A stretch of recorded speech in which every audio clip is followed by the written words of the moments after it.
Hello అక్క, social మీడియాలో ఇలాంటి బూతులు మాట్లాడొచ్చా? ఏం చెప్పాలనుకుంటున్నావు సోషల్ మీడియాకు అని అడుగుతున్నావు. నాకంటే ఇంకెక్కువ బూతులు మాట్లాడేటోళ్ళున్నారు. ఎలా అంటే అసలు ఒక్కొక్క ఆడిది ఇనకూడని బూతులున్నాయి. ఇనకూడని మొగోళ్ళ బూతులున్నాయి అందులో. దాని గురించి ముందు ఆలోచించు.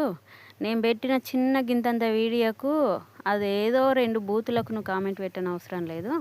ఎవరి జీవితం వాళ్ళది. ఎవరి జీవితం వాళ్ళు చూసుకుంటారు. ఎవరి కామెంట్ల విషయం వాళ్ళు చూసుకుంటారు.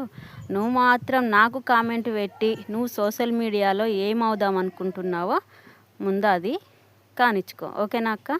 ఎందుకంటే నాకు ఎప్పుడు కామెంట్లు పెట్టి నాకు వ్యతిరేకంగా పెట్టడమే నీకు అలవాటు అయిపోయింది.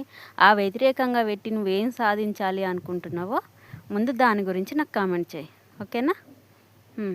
నేను అసలే పొద్దంతా పనికి వెళ్ళేదాన్ని.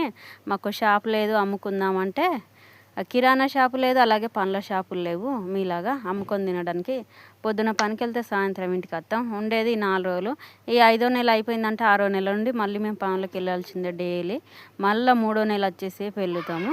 అందు గురించి మా గురించి ఆలోచించడం మానేసి మీ గురించి మీరే ఆలోచించుకోండి. ఓకేనా?